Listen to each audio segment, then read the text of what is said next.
তো হ্যালো বন্ধুরা, আপনারা সবাই কেমন আছেন? আশা করি আপনারা সবাই খুবই ভালো আছেন। তাহলে আজকের ভিডিওটা আপনারা পুরো শেষ পর্যন্ত দেখবেন। আর ভিডিওটা কেমন হয়েছে আমাকে অবশ্যই আপনারা কমেন্ট করে জানাবেন। এরকম ভিডিও পেতে হলে আমার চ্যানেলটিকে আপনারা অবশ্যই সাবস্ক্রাইব করে রাখবেন। তাহলে আজকের ভিডিও শুরু করা যাক। প্রথমেই আপনার ভিডিওতে আমি বলব, ভিডিওর প্রথমেই বাত করব টনির ব্যাপারে। তাই জন্য টনির বোনেদের বিয়ে দেখার জন্য তাই বাড়িতে চলে আসলো। টনি কিন্তু পুলিশ ইন্সপেক্টর, টনি কিন্তু চাকরি করে পুলিশে।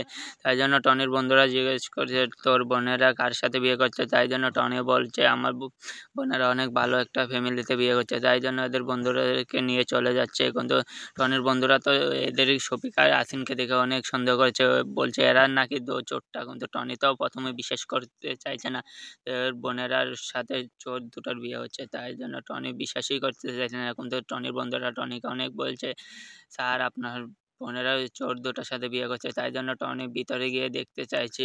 দেখার পরে তো টনি নিজের চোখে বিশ্বাস করতে পারছে না যে চোর দুটোর সাথে টনির বোনেদের বিয়ে হচ্ছে। তাই জন্য শফিকের শ্বশুর এসে শফিককে কি যেন বলছে। তাই জন্য টনি বলছে ওর ওই দুটো চোর এরাকে ধরার জন্য আমি অনেক দিন থেকে বসে রয়েছি, এরাকে ধরতে পারলে এখন আমার প্রমোশন হয়ে যাবে। তাই জন্য এরা পালিয়ে যাচ্ছে, কিন্তু টনি ধরে নিয়েছে।